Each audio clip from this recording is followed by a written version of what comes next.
Hello, this is old Mr. Kent of MrKent.com, and I'm going to ride my e-bike on my morning ride, and then when I finish the morning ride, I'm going to be really close to home and take off from over in that house development where I have taken off one other time, and go take a look at the construction that we are that's not very far from our house, and it's a pretty small site. So we'll take a quick e-bike ride, and then we'll go to that little spot that I found and take the drone off. So coming around straight down this road is where I will go into the housing development. And then this little spot is it's right at the end of this little street here.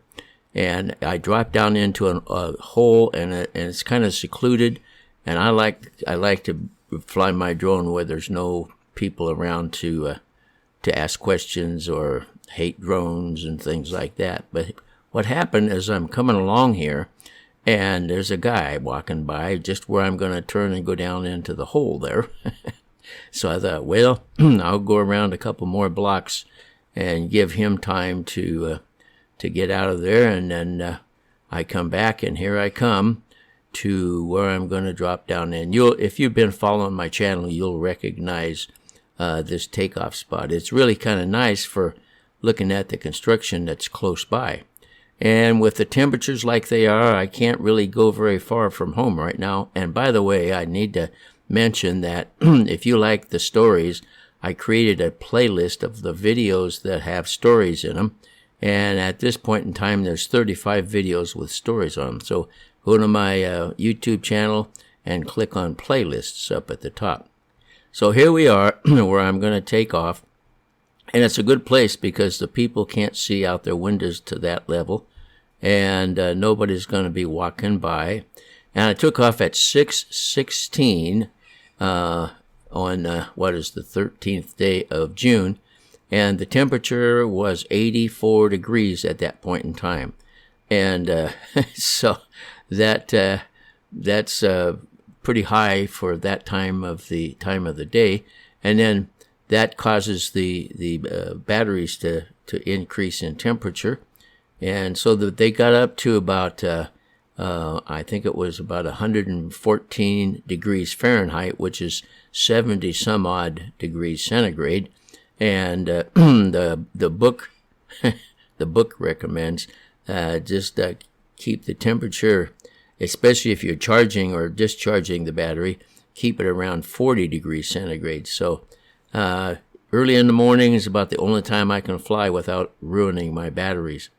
But here we come. We're getting to where I wanted to see what was going on, and it's Monday morning, and it doesn't look like there's much going on because they've got it all leveled, and it probably is going to be some kind of a commercial business of some kind because they got commerce, they got businesses on both sides of the lot, so I'm guessing that's what it is. I don't think it's a housing development.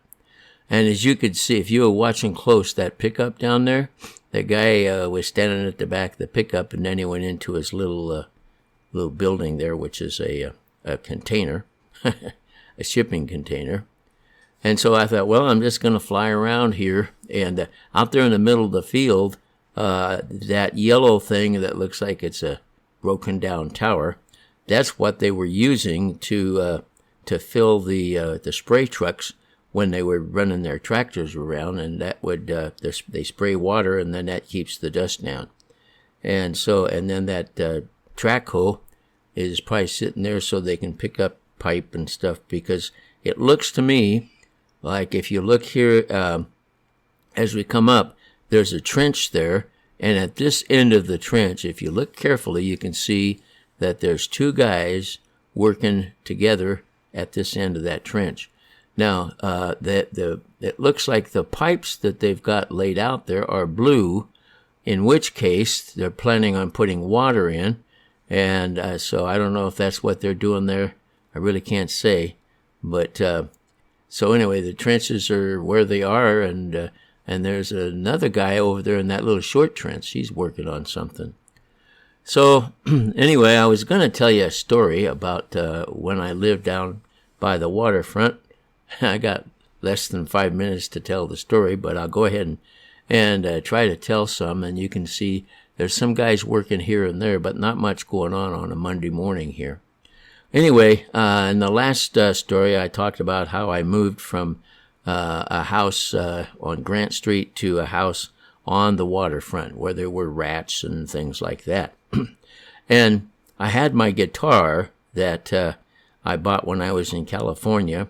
And so that was the time back in the 60s when if you remember way back there, if you're that old, they had what they called hootenannies, and we get together guitars and banjos, and everybody would sing. A lot of them were peace songs, but anyway, we all had fun singing, and so I had my idea of a party was to invite people into my waterfront basement apartment and bring their guitars and whatever they had. And one guy had a mandolin. I got to play it for a little while. Anyway, so we'd have, I had a couple of those kind of parties, I guess you could call them. I'm not much of a partier. My idea of a party is a little strange compared to most people. So anyway, we're panning back here because there's not a whole lot going on, and there's a guy standing outside of his outside of his shop, or that little container. I wonder if he noticed my drone. He just went back in, and now he's looking out again. Well, anyway, so when I was in that apartment, then that was when they were playing these kind of music, and there was a lot of banjos being used.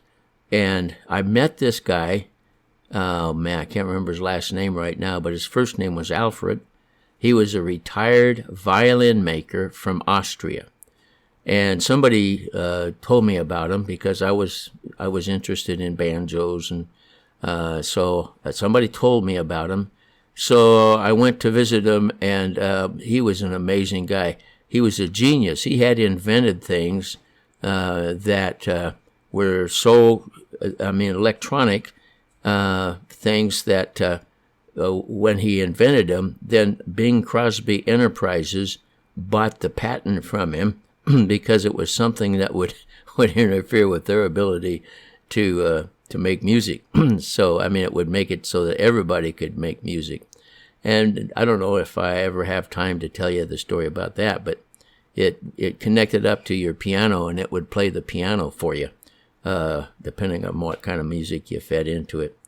Well, anyway, so Alfred, I went to see him many times, and he wanted to teach me how to make violins, because it was a trade that was dying out, and he didn't want to just die and not having spread it on, to other people. And man, I would have, if I would have had time, that would have been fun to do. But my answer to him was, I don't have time. I'm getting an education.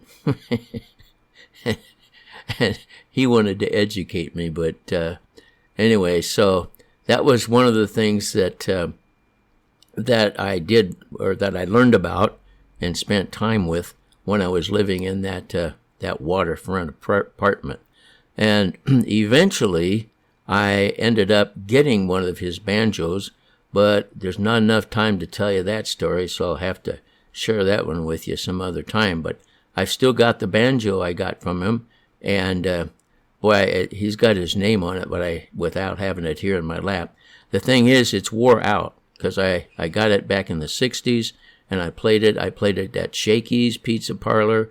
I played it in my Sunday school classes. I played it at faculty parties, and so it's been played, and I had to replace the the sheepskin. I replaced it with plastic because that's a new thing, but every banjo has something like that. So there's other stories I'll be telling you, and check out my my playlist that I've got for stories. In the meantime, I'm coming into land, so I want to thank you for watching my videos, and God bless.